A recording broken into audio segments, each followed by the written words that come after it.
গল্প আল্লাহর রহমত। একদিন একটি ছোট গ্রামে একটি দরিদ্র পরিবার বাস করত। পরিবারের প্রধান ছিলেন একজন পরিশ্রমী কৃষক, যার নাম ছিল আহমদ। আহমদ প্রতিদিন কঠোর পরিশ্রম করতেন, কিন্তু তার সারা বছরের উপার্জন খুবই সীমিত ছিল। তার একটি ছোট্ট মেয়ে ছিল, নাম তার ফাতিমা। ফাতিমা খুবই ভালো মেয়ে ছিল। সে তার বাবাকে সাহায্য করত এবং প্রতিদিন আল্লাহর কাছে দোয়া করত যেন তাদের পরিবারের অবস্থা ভালো হয়। একদিন আহমদ তার জমিতে কাজ করছিলেন। সেই সময় এক বৃদ্ধ ব্যক্তি তার কাছে এসে দাঁড়ালেন। বৃদ্ধ ব্যক্তিটি অত্যন্ত অভাবগ্রস্ত মনে হচ্ছিলেন এবং তার হাতে কিছু খাবারের প্যাকেট ছিল। তিনি আহমদকে বললেন, বছর খানেক আগে আমি তোমার মতোই একজন কৃষক ছিলাম, কিন্তু আজ আমি অনেক অভাবগ্রস্ত।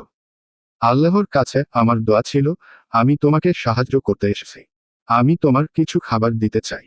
আহমদ কিছুটা অবাক হয়ে বৃদ্ধকে জিজ্ঞাসা করলেন, আপনি কি জানেন আমি আজ কি অবস্থা? আমি নিজেই খুব অভাবী, কিভাবে আপনাকে সাহায্য করব? বৃদ্ধ হাসি দিয়ে বললেন, এটাই জীবনের শিক্ষা। যদি আমাদের কাছে কিছু থাকে, তবে তা আমাদের সবার সঙ্গে ভাগ করে নিতে হয়।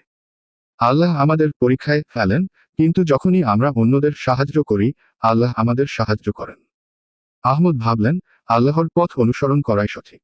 তিনি বৃদ্ধকে কিছু খাবার দিলেন, যা তার পরিবার সেদিন খেতে পারত। বৃদ্ধ ধন্যবাদ দিয়ে চলে গেলেন। কিছুদিন পর আল্লাহর রহমত অপ্রত্যাশিতভাবে তাদের পরিবারের দিকে ধাবিত হলো। গ্রামে এক বিত্তশালী ব্যক্তি এসে আহমদকে তার জমিতে কাজ দেওয়ার প্রস্তাব দিল। সেই কাজের মাধ্যমে তিনি একটি ভালো আয় করতে পারলেন এবং তার পরিবার জীবনযাত্রা অনেক উন্নতি করল। আহমদ আর তার মেয়ে ফাতিমা মনে করলেন, আল্লাহ আমাদের